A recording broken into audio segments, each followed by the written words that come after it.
Well, here we are again this morning. I came back from the chiropractor, found out that the video I put up yesterday um, was taken down for medical misinformation again, which they never tell you what it was. They never tell you what part they disagree with, but we all know they agree. They disagree with all of it. Anything we say, they disagree with. But my thing is on my channel, I have 8 subscribers on Kathy's Kook, and these people are going after me. It's just insane. I don't understand. I don't know what I've done or why I've done it. I must be dangerous. I have to be, because why else would they do that?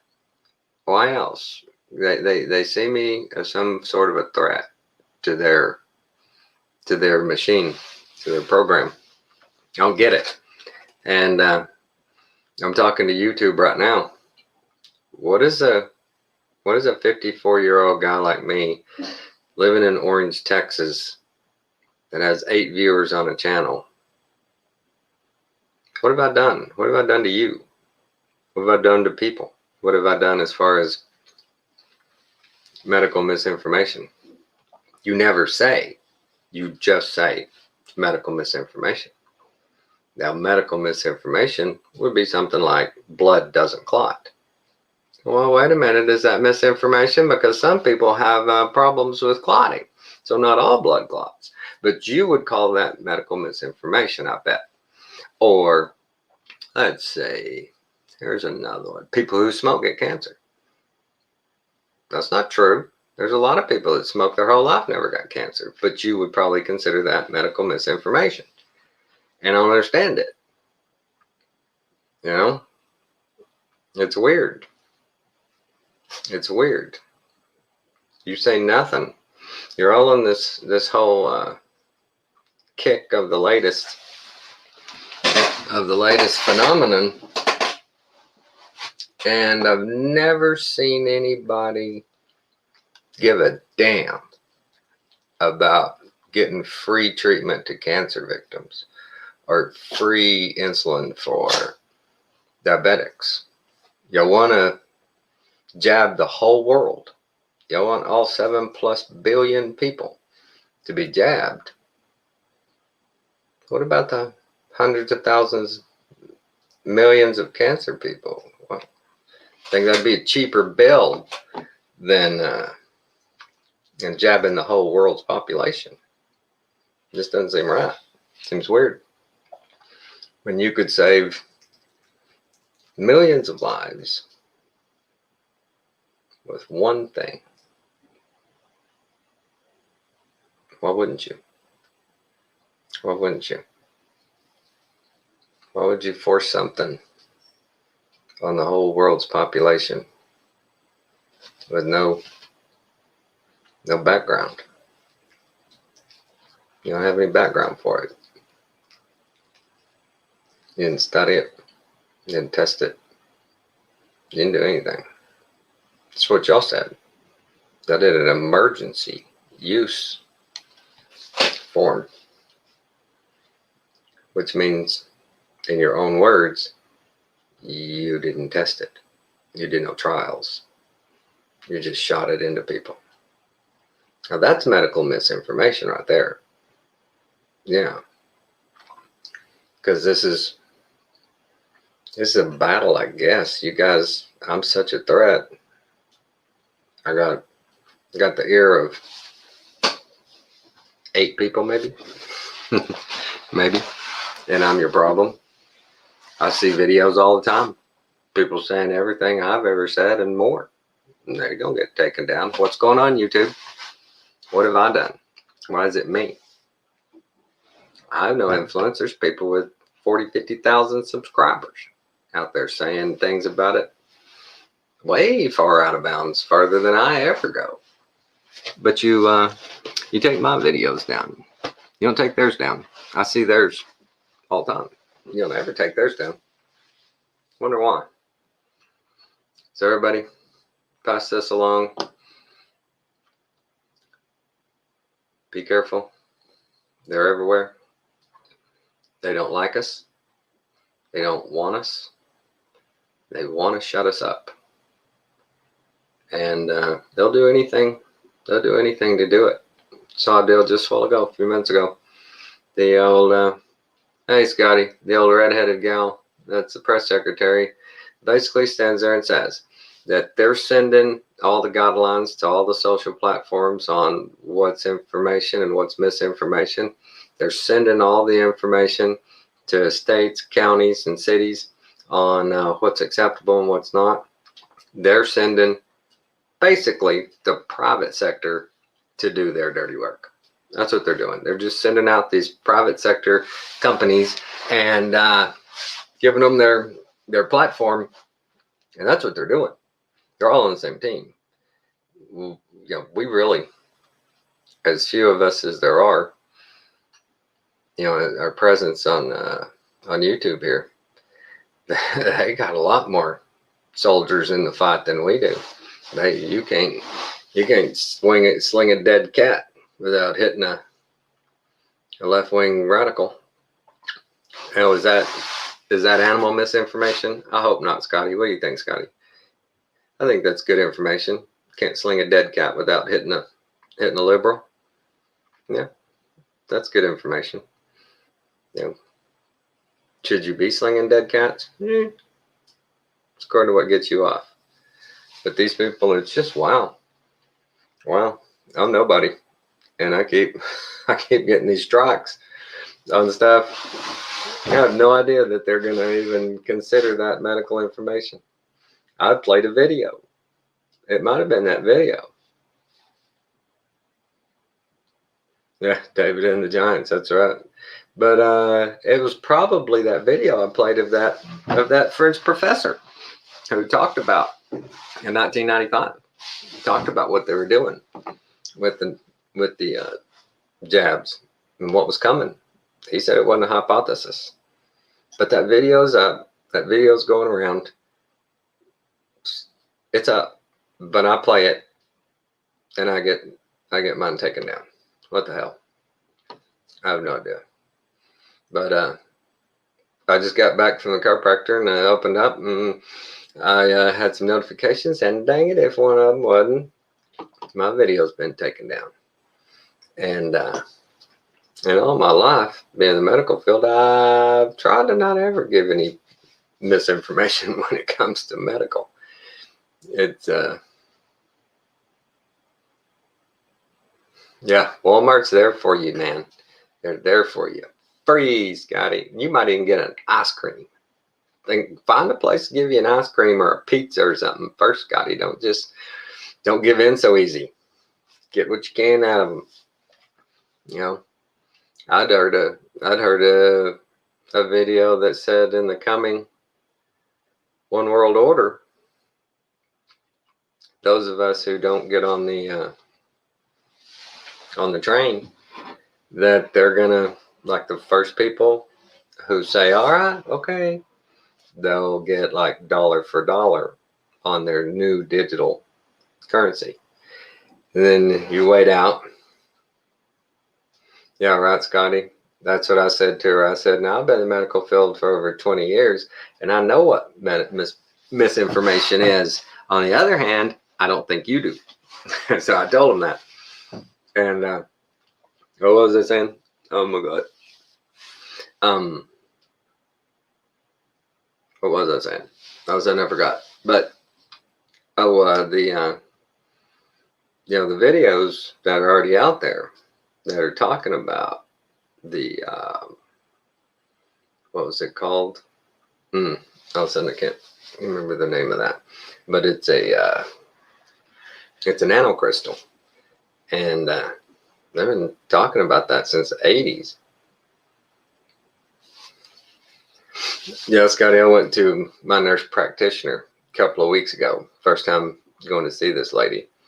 And one of the first ones in a long time that actually put a hand on me and actually, we talked. Instead of just asking, do you need some prescriptions refilled?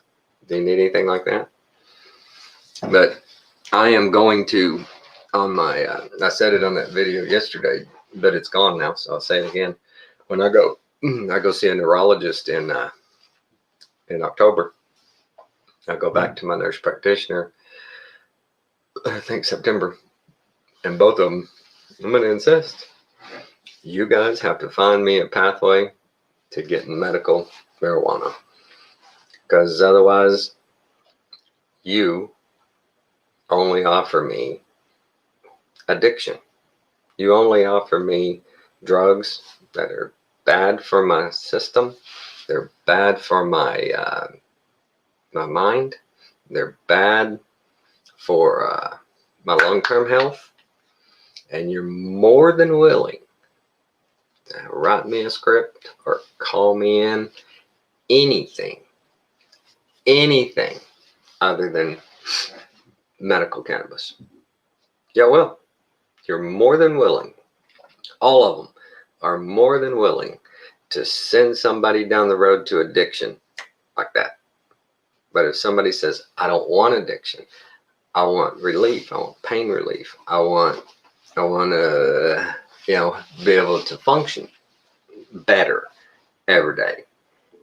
And they're like, sorry, I'm not going to let you be a pothead. I'll turn you into an opioid addict just like that any day. You just ask me. I'll hook you up. But dope, marijuana, never. I'm not going to be responsible for you being a drug addict. Oh, here's your script for 130 oxycodones. You need more? Just call. Oh, you want some muscle relaxants? Here, yeah, let's do some tenazidines. Let's do that. Yeah, that's all great and good. If I walk into, man, I want some painkillers, man, they're like, okay, what do you like? And I've had them say that before to me. Do you want something for pain? What do you like? I'm like, I don't like any of it. I want, yeah, I'm with you, Scotty. I'm the same way, man. Not gonna do it. Exactly, Scotty. I mean, that stuff upsets my stomach so bad. I can't take that stuff. It's crazy. But they give me an alternative.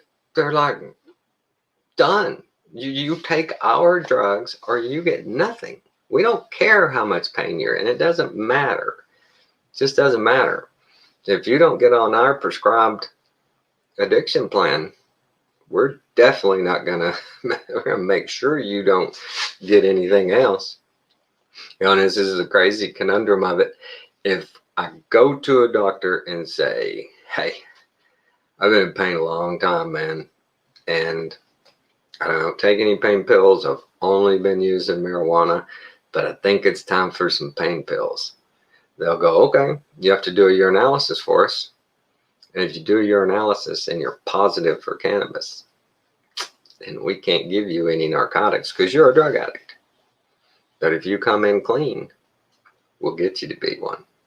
We'll get you there. I'll write you scripts every month. Won't even write a script. We'll just have it auto refill. We'll just auto refill it.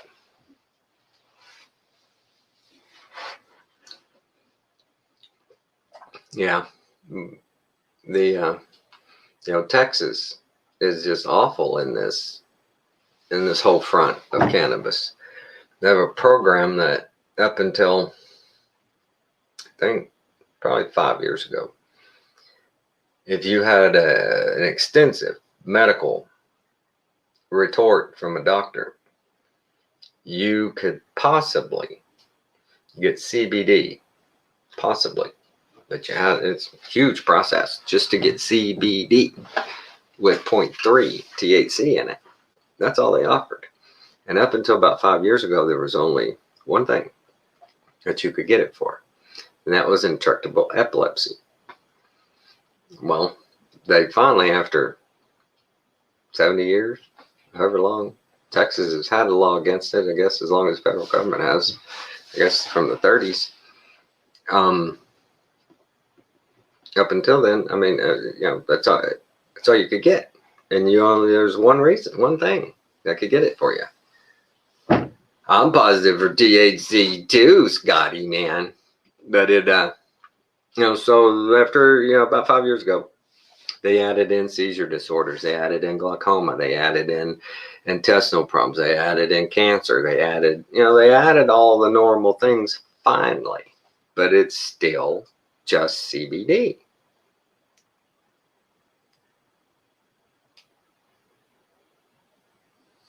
Well, see, guys like you, Scotty, it'd take you 4 months to get out of your system. It takes me about a week. Throughout my career, especially when I was doing contract work, I had to do a urinalysis every time. So every time building up to it, I knew I was going to do a contract. I was getting my paperwork together, and I'd quit. And I usually give it 2 weeks. I'd give it 2 weeks before I would do my submit and do my drug test. Never failed. Never failed. So a couple of weeks is all it takes us skinny dudes. You big guys, y'all store that stuff. Y'all store it up. But yeah, I'm gonna do a hard push for cannabis through my healthcare providers. When I get off here, I'm gonna do another deep dive into Texas law, and so when I see them, I'm gonna have all my shit together so I can line them out and go, all right, here it is. These are the entities. This is the process. Get me in. Or what do you do? What do you say? I've thought about saying something like, if you don't get me in the marijuana program, I'm going to sue you for turning me into a drug addict, because I'll do it. I'll let you write me a script and I'll just go balls to the wall drug addiction. No, I'll take you out. What do you do? What do you do? If you go in there with a mindset like we all have, right, Scotty? I don't want to take pharmaceuticals. I don't want to have to take anything. I know there's natural remedies. Please, please, doctor, help me. They'll be just look at you like you're an idiot. Can't help you. Won't help you. Refuse to help you unless you want. If you want a nice on-ramp to addiction, they got a dozen pathways. They'll start you out real light. They'll start you in the middle. They'll start you up high, man. They'll start you up where you take one pill, man, you high for a long time. But they won't let me have cannabis that I can ingest about every 3 or 4 hours, which is what their bottles say. Take every 3 or 4 hours is needed for pain. But they won't let me hit a bowl every 3 or 4 hours as needed for pain, because it's a Schedule 3 drug. I mean, it's triplicate. If you wanted to write a marijuana script, you'd have to write it in triplicate because it's a Schedule 3. And I'm just so depressed about all this. It's killing me. Bad attitudes everywhere, negative vibrations all over, lies, misinformation, deceit, evil. Thick. It's thick. It's everywhere. Ooh, I just heard thunder. I better go check on Keone since Alan's not here. She's probably losing her mind. Poor pup. Well, Scotty, hey, bud. Good seeing you, man. Thanks for dropping in on me. Like I said, Alan, he called a little while ago. He is in Taos. He is hooked up with Noah. And it was like, hey, man, the next week they have 2 peyote sweat lodge sessions. Nobody can do 2. I said, man, I thought you were a professional. He says, well, I couldn't do it now and I couldn't do it then. That's crazy. It's like, okay, so don't do it. So, yeah, right, Scotty. Love you too, brother. Take care. Everybody say a prayer for Alan and Noah as they do their ministry. Love you all. Take care.